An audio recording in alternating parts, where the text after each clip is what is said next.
દેશના લોકોને અને ગુજરાતના લોકોને ખૂબ આ બજેટ ઉપર આશા અપેક્ષાઓ હતી,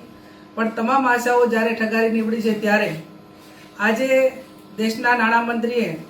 53.5 લાખ કરોડનું જે બજેટ દેશની સમક્ષ રજૂ કર્યું, તેમાં ખાસ કરીને ખેડૂતોની ખૂબ મોટી આશા અપેક્ષા કેન્દ્ર સરકાર ઉપર હતી. જ્યારે યુપીએની સરકાર હતી મનમોહનસિંહજીની, એ ટાઈમે 71,000 કરોડનું ખેડૂતોનું દેવું માફ કરવામાં આવ્યું હતું. આ સરકાર જ્યારે ચૂંટણી હોય, ત્યારે રાજ્યની ચૂંટણી હોય કે કેન્દ્રની હોય, ત્યારે ખેડૂતોને ડબલ આવક માટેના વાયદા આપે છે, એમને અનેક લોભામણી લાલચો આપે છે, પણ જ્યારે બજેટમાં આપવાનું હોય ત્યારે માત્ર ઠીંગો આપે છે, એમને કોઈ રાહત આપવામાં આવતી નથી. આજ 16 વર્ષથી ખેડૂતો સરકારની રાહ જોઈને બેઠા છે કે એમનું દેવું માફ થાય,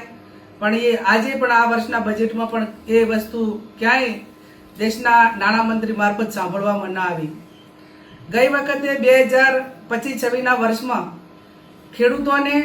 જે 3 લાખ રૂપિયા કેસીસી ધિરાણ આપવામાં આવતું હતું, એ વધારીને 5 લાખની જાહેરાત કરવામાં આવી, પણ આજે 1 વર્ષ પૂરું થઈ ગયું, એનો એક પણ અમલ થયો નથી અને એક પણ ખેડૂતને દેશનાને 5 લાખ રૂપિયાનું ટૂંકી મુદતનું ધિરાણ એ કોઈ પણ બેંક મારફત આપવામાં આવ્યું નથી.